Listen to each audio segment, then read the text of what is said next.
The halogen lights of Mercy General's emergency room in downtown Chicago didn't just buzz. They screamed. It was a sound only the exhausted could hear, a high-frequency reminder that it was 2 a.m. on a Saturday, the devil's hour. This was the time when the bar fights turned into stabbings and the domestic disputes became homicides.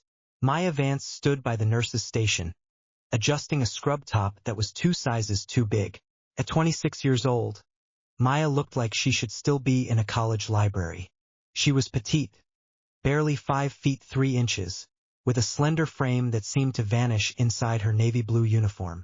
Her brown hair was pulled back in a messy, unassuming bun, and she wore thick-rimmed glasses that magnified her hazel eyes, giving her the appearance of a startled deer. To the staff of Mercy General, she was a ghost, a traveler, a temp, just a placeholder until a real nurse could be hired. Vance! The sharp bark of Dr. Julian Sterling cut through the ambient noise of the ER. Maya didn't flinch, though inside, she calculated the precise distance to the doctor's jugular. Yes, Dr. Sterling? Julian Sterling was 34, handsome in a way that money buys, with perfect teeth and an ego that required its own zip code. He was the attending trauma surgeon, a man who treated the ER like his personal kingdom and the nurses like serfs. I asked for the portable ultrasound in trauma 2 minutes ago, Sterling sneered, not looking up from his tablet. Are you deaf? Or just incompetent? I know the agency scrapes the bottom of the barrel for these temp contracts, but I expected someone who could at least walk briskly.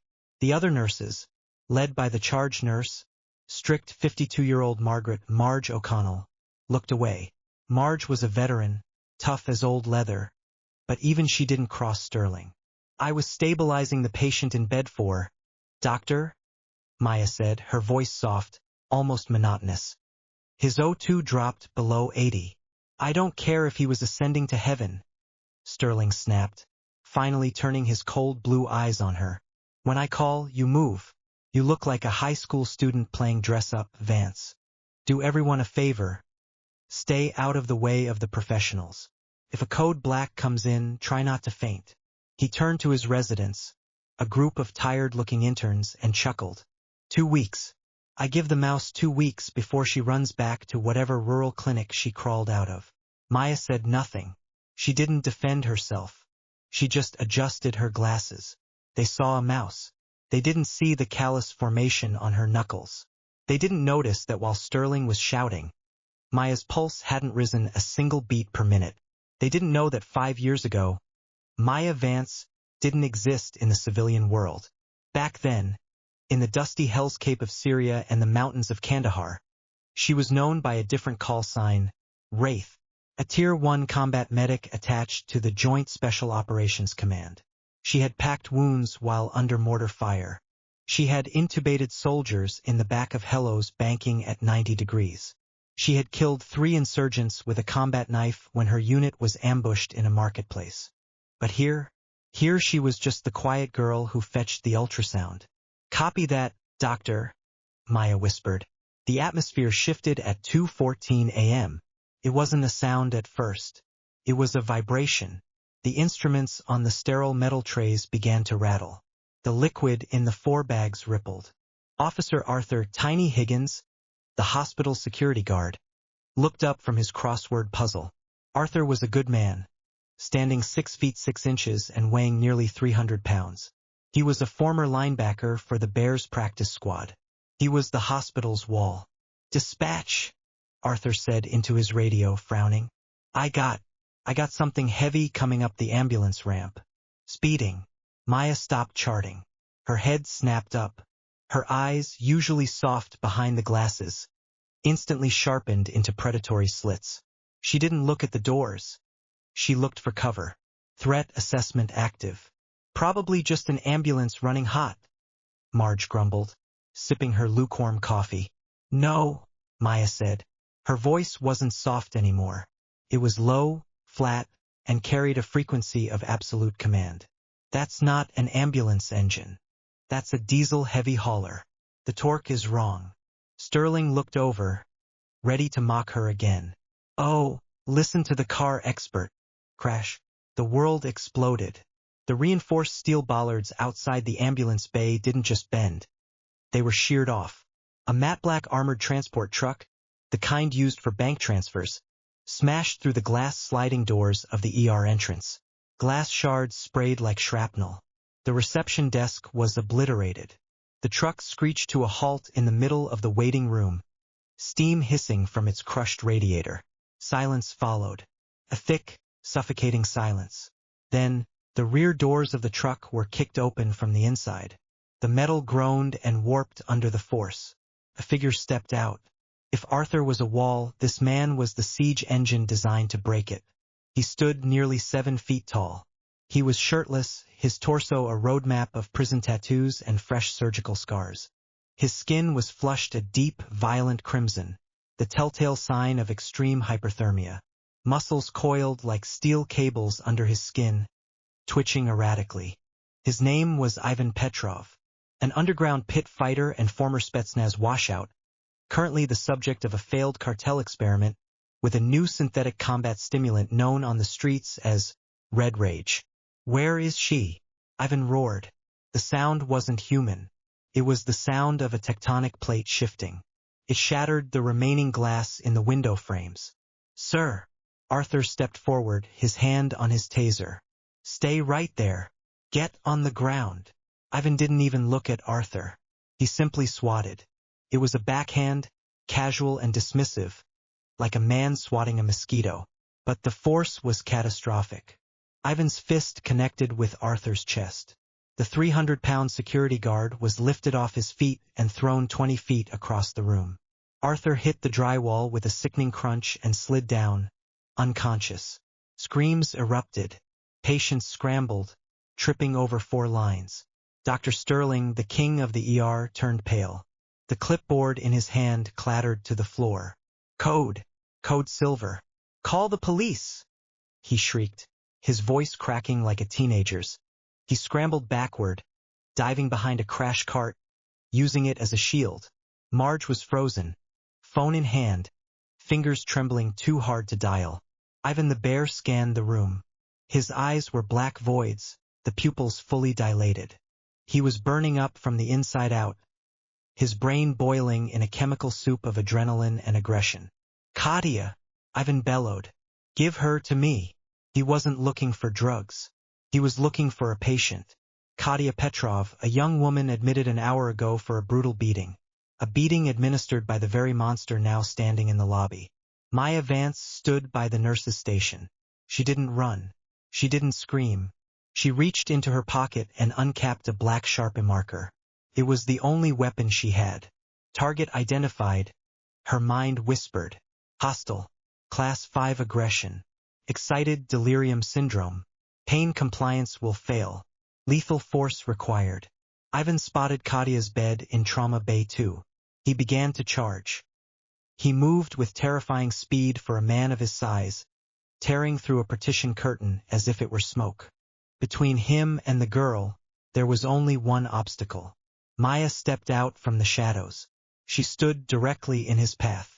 5'3" against 7 feet of chemical-fueled rage. "Hey!" Maya shouted. She projected from her diaphragm, the command voice she had used to order Marines into cover. Ivan stopped. He looked down, confused. His drug-addled brain couldn't process why this tiny blue obstacle wasn't running away. "Move, little bug," Ivan growled. "I can't do that," Maya said calmly. She took off her glasses and set them on the counter. "You need to sit down, Ivan. Your heart rate is critical. I will kill you." Ivan raised a fist the size of a cinder block. It was a blow meant to liquidate her skull. From behind the crash cart, Sterling squeezed his eyes shut. "She's dead," he thought. "The stupid temp is dead." The fist came down like a meteor. But Maya wasn't there.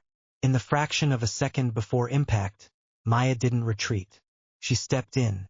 It was a move that defied every survival instinct, entering the kill zone. She dropped her level, bending her knees, and slipped inside the arc of his swing.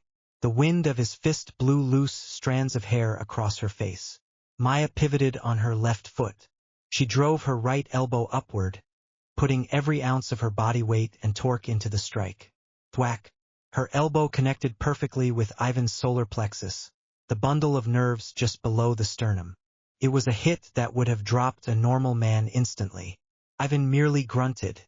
He stumbled back half a step, looking down at his chest in bewilderment. The drugs were acting as chemical armor. His pain receptors were offline. "You hit me?" Ivan rumbled. "Run!" Maya yelled to Marge.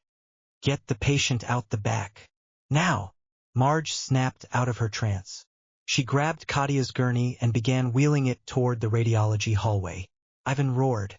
He saw his prize escaping.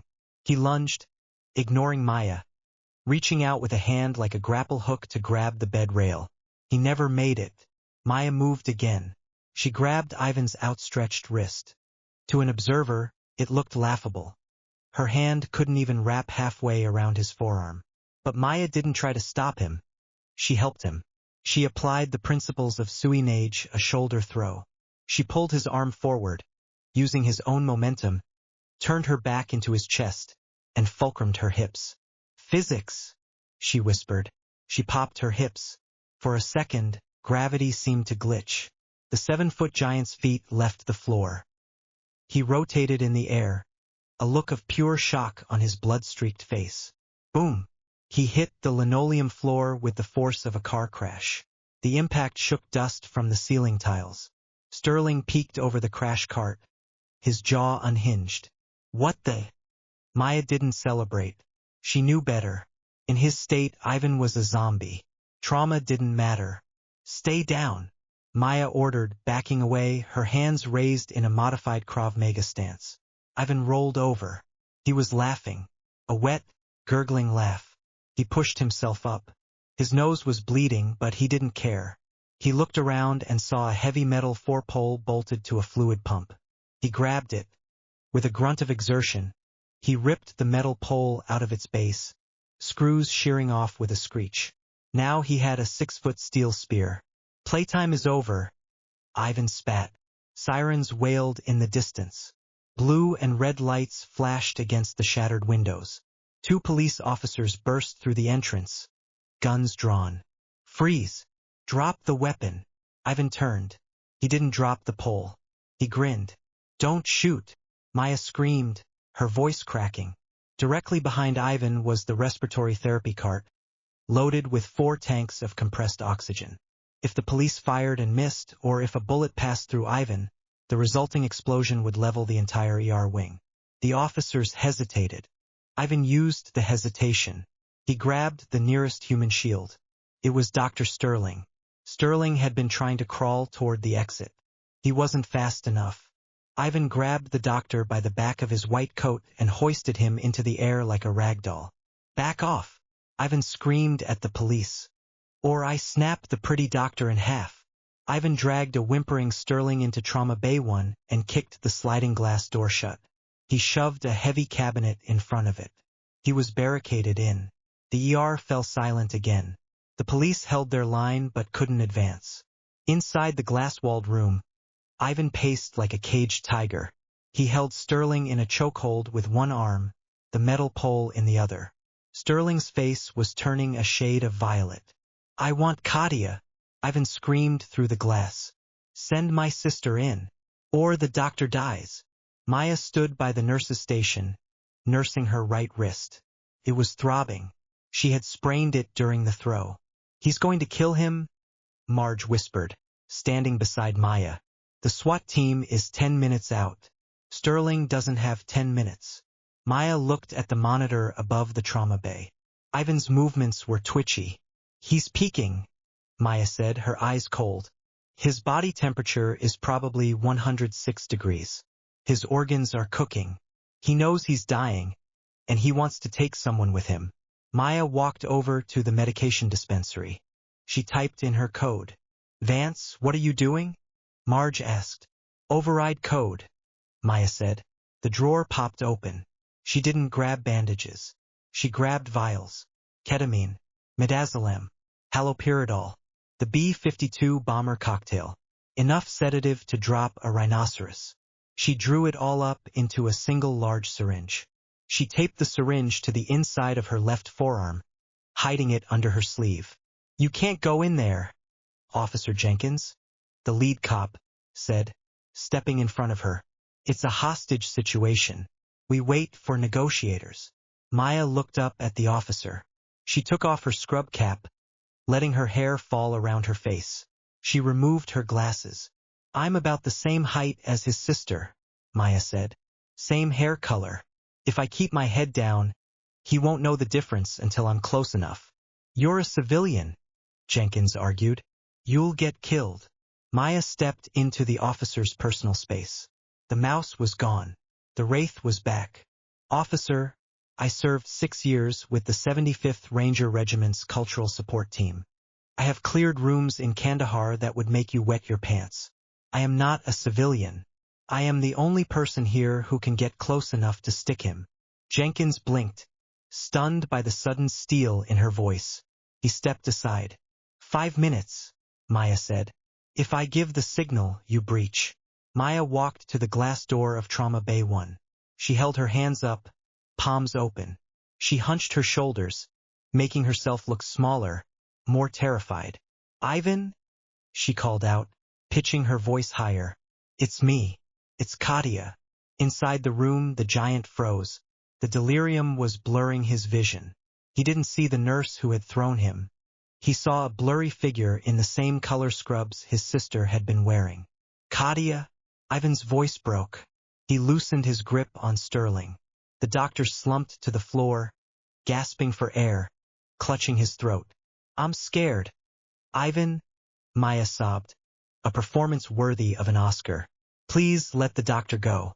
I just want to go home with you." Ivan shoved the cabinet aside. The door slid open. Maya stepped into the lion's den. The smell was overpowering: old sweat, copper blood, and the chemical tang of methamphetamine. "Come here," Ivan whispered, reaching out a blood-slicked hand. Maya stepped closer, closer, closer. She needed to be within arm's reach. She needed a vein or at least a deep muscle injection. Ivan touched her hair. Then his eyes narrowed. The fog of drugs cleared for a split second.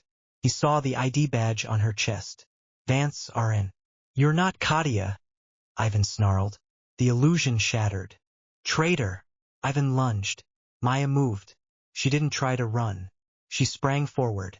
Her left hand snapped out, aiming the syringe at his neck. But Ivan was fast. He caught her forearm in midair. His grip was like a hydraulic press. Maya gritted her teeth as she felt the bones in her arm grinding together. "You tried to poison me," Ivan roared. He squeezed. The syringe popped out of the tape and clattered across the floor, skittering under the bed. Weapon lost. Ivan didn't punch her. He grabbed her by the throat with one hand and slammed her against the wall. Her feet dangled a foot off the ground. Maya clawed at his wrist, but it was like clawing at granite. Black spots danced in her vision. Her windpipe was being crushed. "Now you die," Ivan whispered, his face inches from hers. In the corner, Sterling was conscious. He watched, terrified. The mouse was dying to save him. The woman he had mocked was about to have her neck snapped because she came back for him. "Hey!" Sterling shouted, his voice weak. He grabbed a metal kidney basin and threw it. It bounced harmlessly off Ivan's back. It was pathetic, but it was enough. Ivan turned his head slightly to look at the annoyance. "Wait your turn, doctor." Distraction. Maya's vision was fading, but her muscle memory was eternal. When choked, do not pull away. Attack the lever. She stopped struggling. She went limp. Ivan, thinking she was passing out, loosened his grip by a millimeter to adjust his hold. That was the error. Maya's eyes snapped open. She wasn't dead. She was waiting.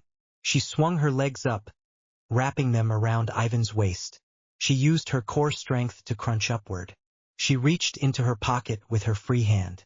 She didn't have a knife. She didn't have the syringe. But she had her trauma shears. Heavy-duty, serrated steel scissors designed to cut through leather boots and Kevlar. She didn't try to stab him. The blades were blunt-tipped for safety. Instead, she jammed the hard plastic handles directly into the soft spot under his jaw, the mandibular angle pressure point. And she twisted. Ivan gagged. The pain was blinding, bypassing the drugs. He instinctively let go of her throat to grab his face.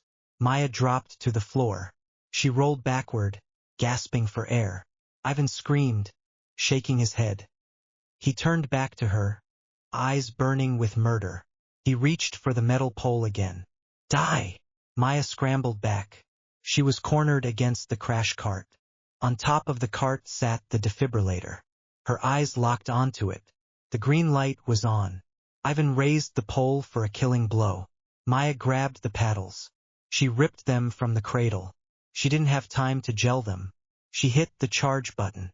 The machine whined a high-pitched rising tone. Beep. Clear! Maya screamed. Ivan swung the pole. Maya lunged. She didn't go for the chest. She jammed the paddles onto the only exposed wet skin she could reach, his face. One paddle on his cheek, one on his neck. She triggered the shock. Thump!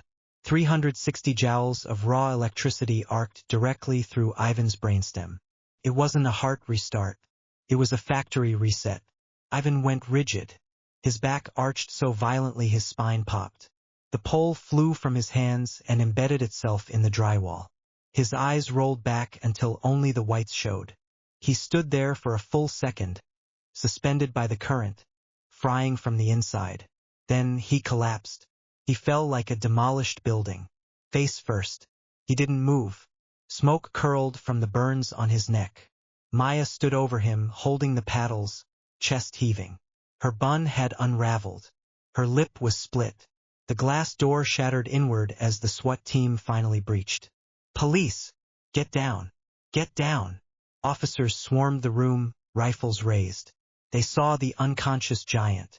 They saw the cowering doctor.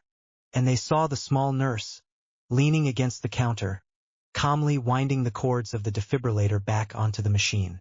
Maya spat a mouthful of blood onto the floor.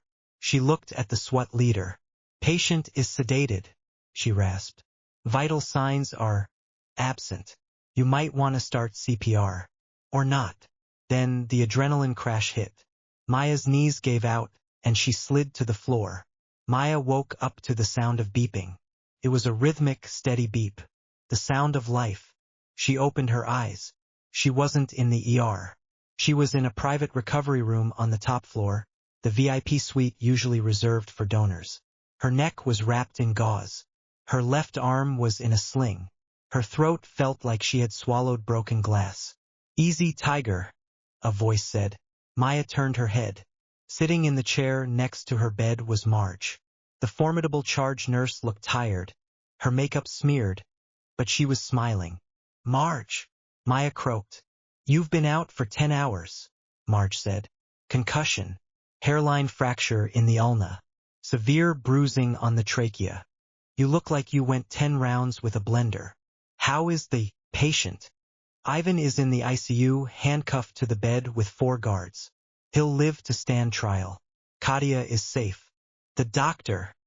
Marge paused. The doctor is outside. The door opened. Dr. Julian Sterling walked in. But he didn't strut. He walked slowly. He had a black eye where the giant had elbowed him, and he looked smaller, deflated. He stood at the foot of Maya's bed. He looked at her, then at the floor, then back at her. The police reviewed the security footage, Sterling said quietly.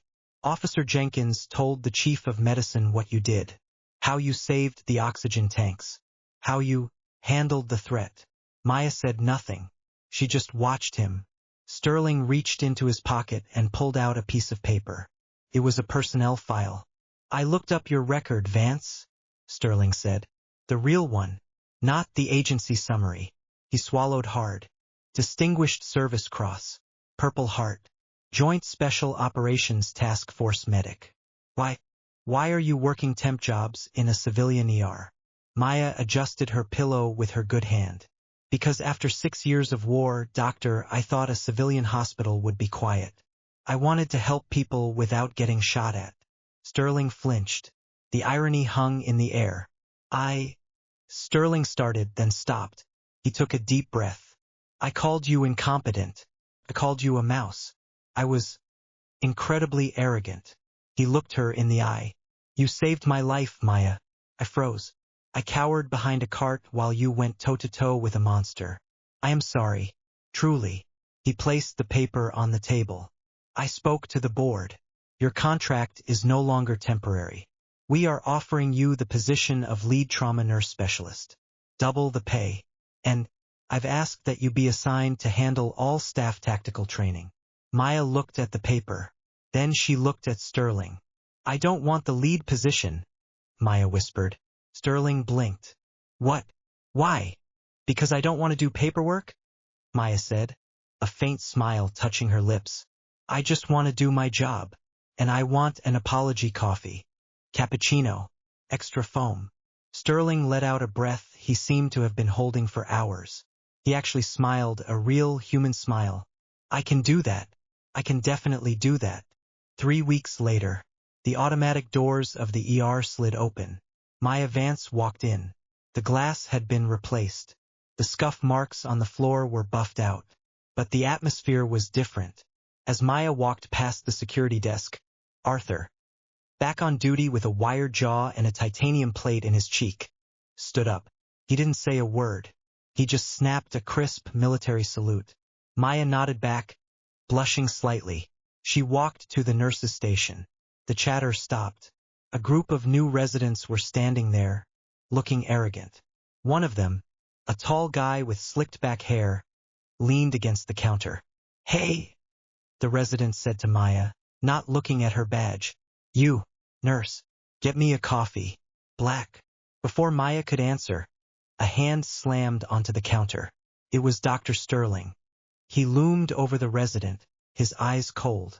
Doctor, Sterling said, his voice dropping to a dangerous whisper. You are speaking to Nurse Vance.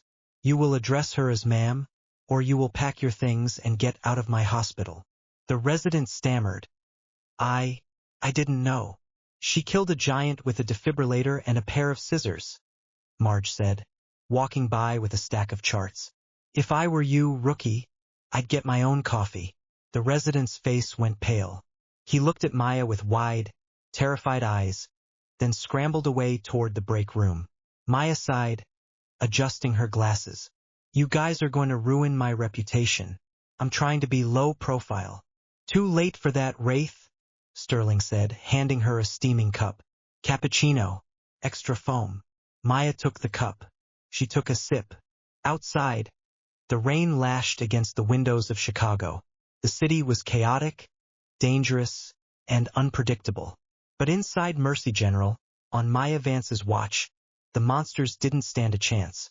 The mouse was gone. The lion had arrived.